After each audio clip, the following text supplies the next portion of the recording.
Bro, get him! Get him, Green! Why'd you leave me? What?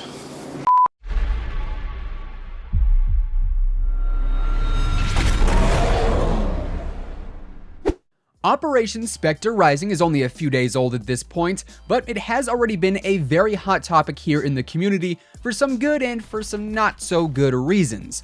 But regardless, it is here and it is far different than any other operation that we've ever seen.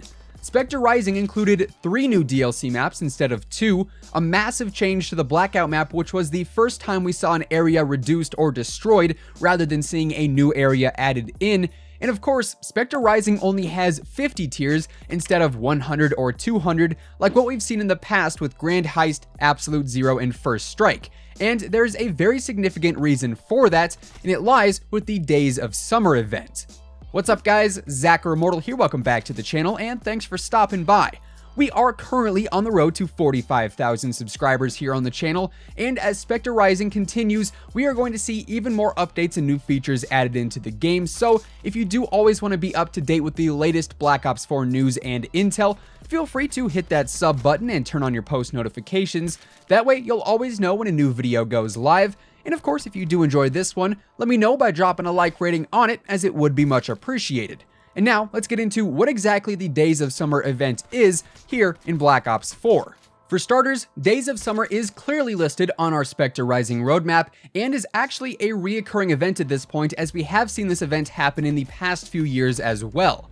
This time around though, the Days of Summer event is said to include new blackout modes, new map updates, new weapons, and more, and that's just what the roadmap says. We actually have even more information regarding all of these aforementioned features and some other new updates that'll also be accompanying this event as well, so we definitely have a lot to talk about with this event, even though it still is a little ways off. And speaking of how far away this event actually is, I'm sure a few of you are probably wondering when the Days of Summer event is going to commence. And, well, despite no official release being confirmed yet, based off of the information presented to us in-game right now, we actually have a pretty good idea about when this event will kick off. Currently, in-game on the Contraband tab of the Black Market, we can see we have roughly 33 days left in Operation Spectre Rising, at least on PlayStation 4. Obviously, that number will be different for Xbox and PC, and of course, that number might not be the same depending on when you are watching this video. Regardless though, when you do take a look at a calendar and count down those days left, according to this in-game timer, Operation Spectre Rising should be coming to an end on Tuesday, June 4th, which does line up with what we know about our previous operations, as they have all gone live on a Tuesday. Of course, in the past though, we've seen our operations span 70 days, not 35 days or so like what we have here. However, seeing as Spectre Rising's Contraband is cut in half and only features 50 tiers, we can infer that Spectre Rising is going to be a 2-part event, with Days of Summer being the second part of this operation. So while the whole operation is deemed Spectre Rising, the Contraband will be split into 2 separate parts, the first of course being Spectre Rising, and the second being Days of Summer. Meaning, come Tuesday, June 4th, Days of Summer will presumably be kicking off, and in order to match up with our previous operations, Days of Summer should last a total of roughly 36 days and come to a close on Tuesday, July 10th. So just adding 2 and 2 together, or I suppose 50 and 50, since Spectre Rising's Contraband features 50 tiers, one can only assume Days of Summer will also feature another 50 tiers. And per the roadmap, we know it'll be featuring some brand new weapons, presumably alongside even more seasonal specialist outfits, stickers, calling cards, gestures, and hopefully some camos, death effects, and weapon charms instead of having no camos and something like 35 or so stickers and calling cards like the Spectre Rising tiers. Now, based off of what we know about this entire operation, we can also figure out what kinds of weapons will be introduced with the Days of Summer event, pending any other mini-events in the coming days and weeks, like the Barbarians event that we had back in Operation Absolute Zero. As of now, we know there are 2 weapons on deck and ready to be released in the Ballistic Knife and the Mini 14 or Vendetta Sniper.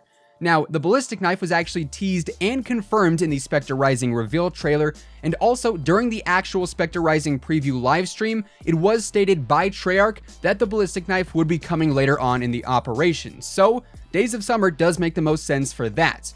We also know the Mini 14 Sniper is going to be coming to the game in this operation, and once again, Days of Summer is the most likely scenario in which the Vendetta will be released at this point, and seeing as we had 2 weapons in our first 50 tiers with the Nifu Odi Club and the Tiger Shark Light Machine Gun, I'd say it's likely the Ballistic Knife in the Vendetta or the Mini 14 Sniper will be our 2 weapons for the Days of Summer tiers here in about a month or so. So that's the new weapons crossed off of the roadmap, but what about the new Blackout modes? Well, here we also have a solid inclination as to what we could see added to the game. Now, I'm sure we're going to see a few other limited time modes added in here and there throughout the following 65 days or so, but we do know for sure that the Blackout Ground War 50 vs 50 mode is planned to debut later on in the operation, most likely with the Days of Summer event. Seeing as Bounty Hunter and Ground War are the 2 biggest modes associated with Operation Spectre Rising, scheduling-wise it would make the most sense to have one debut in Part 1 and one debut in Part 2. Aside from that, we also know that Ambush 2.0 is still out there somewhere waiting to be introduced, and we'll probably see some older limited time modes and maybe even a few other new ones pop up over the course of these 2 parts. But as of now, Blackout's 50 vs 50 Ground War mode is the big Blackout mode that we can infer will be coming with the Days of Summer event, alongside a few other LTMs here and there. Now, how about the new map updates? Unfortunately, here we don't have a ton of information to go off of right now, but we do know that all this water currently filling up the main map isn't going to stick around forever.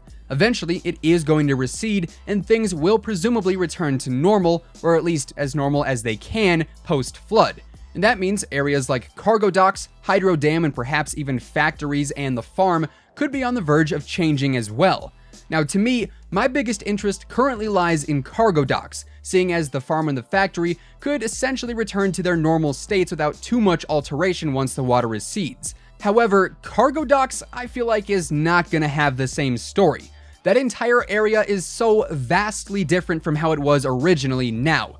The ship itself, I highly doubt is going to just be flopped back up into the upright position, and all the various shipping containers and other materials that were originally in the docking area are now strewn all about the map, meaning there is either going to be one massive cleanup process to return cargo back to normal, or cargo docks is going to be one of our first locations to be replaced by something new. And personally, I am leaning towards the latter just to spice up the map a little bit more. I am also curious to see if the area in and around Hydro Dam ends up getting rebuilt, or if all the rubble that is currently there is just going to remain there in the following days, weeks, and months. But all in all, as far as map updates go, I'm definitely keeping my eyes on all of those areas in specific for the time being. Finally, we've got the and more listing on the roadmap, which here obviously the opportunities are endless as there's no specifications and really no boundaries listed. But according to Charlie Intel, there is going to be a brand new Blackout event happening within this operation, so perhaps we could see another new mini-map introduced like Alcatraz at some point in the future, or maybe we'll see another major lighting change or some other aesthetic update come to the regular Blackout map. I know fans as of lately have been talking about the potential for maybe a transit map to come to the game and take Alcatraz's place when it retires, so that is definitely a possibility, as is some major aesthetic updates to the regular map. Of course, over the past we have seen a ton of different lighting changes, and on the regular Blackout map it has seemed like the sun is setting or going from a day to night cycle, and of course we have yet to see that night cycle make its way to the map, so perhaps sometime in the near future we could have a darkened Blackout map, or maybe we'll see it rainy and stormy, something along those lines. Definitely keeping my eyes peeled there. As far as zombies goes, here with Days of Summer, unfortunately, nothing in specific is mentioned, but factions are still MIA as of right now, and we do also know that we still have 2 new Aether maps coming before the end of Year 1 for Black Ops 4, so at the very least, perhaps some new information regarding both factions and our next DLC map for zombies could be unveiled alongside the Days of Summer event. As of right now though, that is effectively everything that we know about the Days of Summer event, and also the event as a whole explained. And with that said, that does wrap things up for today. Of course, if you guys enjoyed the video, let me know by dropping a like rating on it, as it would be much appreciated. And if you are brand new here to the channel and you do want to stay up to date with all of the latest Black Ops 4 news and intel, feel free to subscribe with your post notifications turned on. That way you'll always know when a new video goes live. Once again, thank you guys so much for tuning in, and until next time, take it easy, have an awesome rest of your day, and I'll catch you guys later. Peace out.